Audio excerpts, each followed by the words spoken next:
natural world was thinned, so that ghosts could come through and could trample and destroy any remaining crops that could be there. So the Druids had this festival where they built huge bonfires and gathered together in an effort to ward off these evil spirits. People would put on skin of animals and the heads of animals to frighten away the ghosts. This was the beginning of Halloween. In the 8th century, the church made this festival into a Christian festival and called it All Hallows Eve. It was supposed to be a time of prayer for the dead.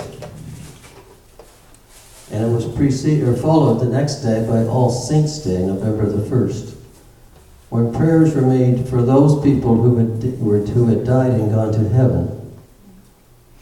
And followed the day after that, November 2nd, by All Souls' Day, prayers for those people who had died but had not yet gone to heaven. This was the religious aspect of the Druid festival.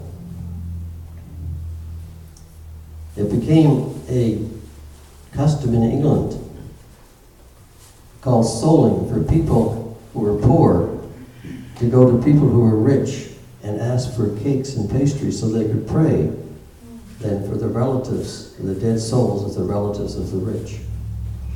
And this became into a gilding festival where people started to dress up, and hence to our present Halloween.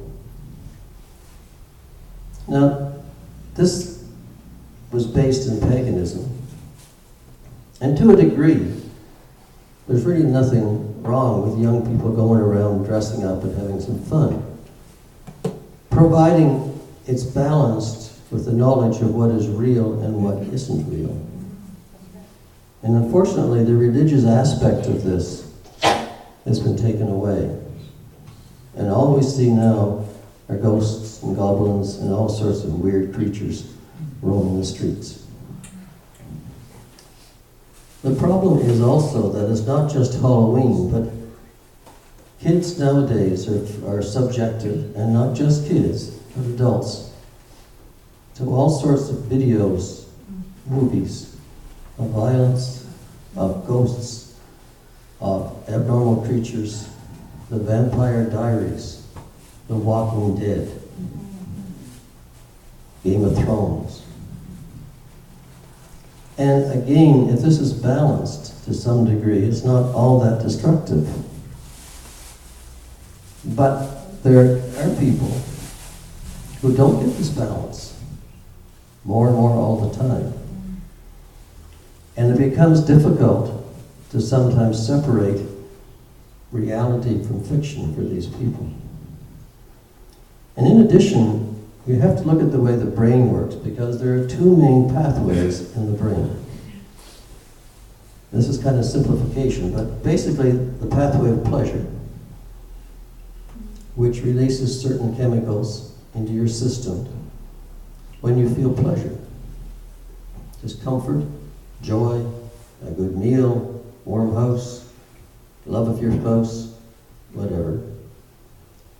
But there's also the other pathway called the fright or flight pathway, which stimulates the whole body and puts other chemicals into your system, which over time can raise your blood pressure, increase your heart rate, put stress on your organs,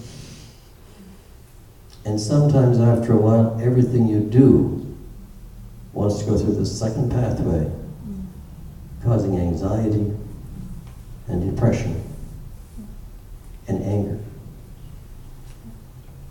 And more people seem to be developing this type of a problem. Anger is getting worse over the entire world. When you combine that with rhetoric, which is not really conducive to calmness, you end up in problems. It may start as a minor thing as far back as Halloween for kids. It may have nothing to do with Halloween for kids, but it may certainly have to do with the whole aspect of the milieu that we live in. And when we add to it the rhetoric that we hear all around the world, it just adds fuel to that inevitable fire. It says in Psalms 36 that the words of his mouth are vindictive, wickedness, and deceit. It just adds to that. It says that death and destruction are in the power of the tongue. See, the problem is not that we hear and see these videos, these films, these television programs, and hear this. The problem is, for many people, it's not balanced. It's not balanced with the truth. It's not balanced with what we should be hearing on a day-to-day basis.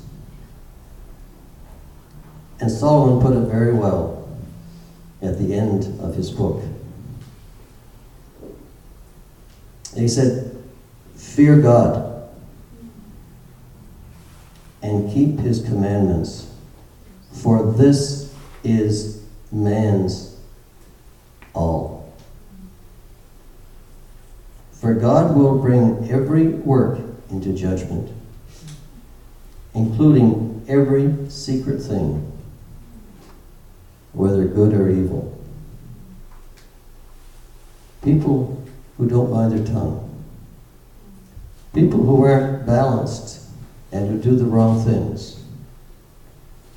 And we've seen two of those in the States over the past week, in Philadelphia and all around the nation. These are the people that some of our actions are leading to. Fear God. Put him first. And the rest of our problems would be markedly diminished. That's just something this Halloween to think about.